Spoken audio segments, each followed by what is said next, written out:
What advice would you have for someone like myself trying to get into content creation, broadcasting? You have a wealth of experience. I think he means me. What has been something that's helped you succeed throughout the years? Well, Zol, it's... I think, without in any way wanting to sound condescending, I think the modern youth of today, as my mother would say, is incredibly lucky to have so many platforms on which to operate and to have the internet and the technology that goes with it, to do shows like this even. Because that never existed in my day, if that's the right phrase.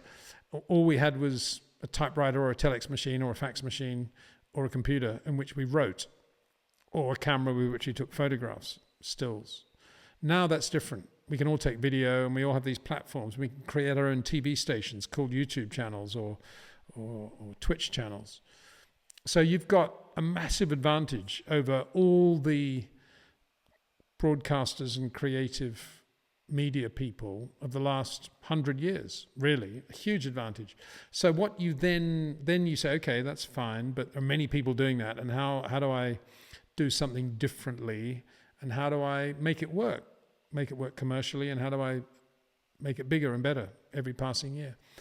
Well, the answer to that, I think, is what Jim Clark told me when I was a kid, which is if you want something badly enough and you're really passionate about it, never, ever give up. You'll make it.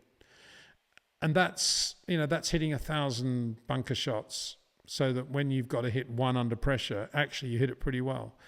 And it's constantly doing stuff, getting better all the time, hard work. Often you feel as if you're just talking into cyberspace and nobody's listening or watching.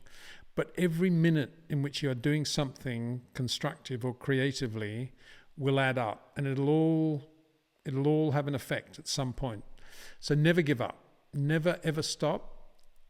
Be passionate about it.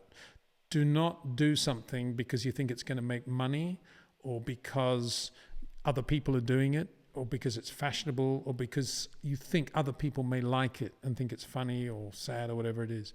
Do it because you want to do it, and do it because it's what's passionate. It's a bit like selling sponsorship in motor racing. There are plenty of books on how to go out and sell motorsport to sponsors, potential sponsors.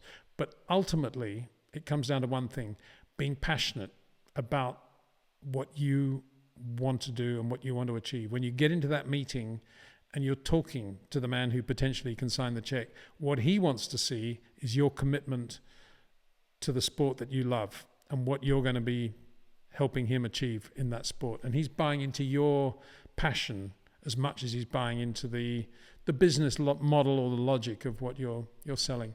There's lots of data out there, all of which is usable, none of which is particularly difficult to get hold of these days. The difficult thing is the ongoing passion and understanding, and respect for the past, I think, comes from that as well. I think that's something that I would always recommend, is respect for the past.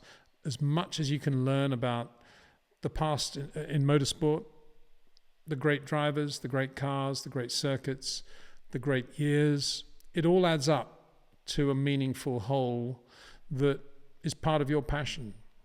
So that's what I would say. And just enjoy what you do. As long as you're enjoying it, you think you will know that you've got the passion right.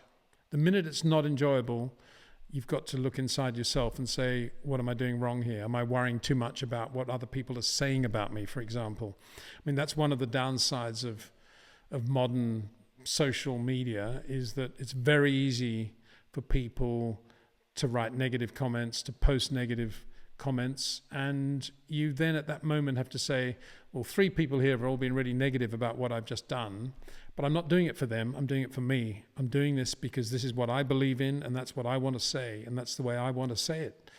And that's the way you have to be. And don't read the comments would be my advice on that. Unless it's something like this, where it's all very nice people making lots of really intelligent comments and asking intelligent questions, a completely different thing. I'm just talking about these people, these faceless people that make comments, YouTube videos and stuff. So that would be it. Stop the battle within your soul. You know it's all in your head.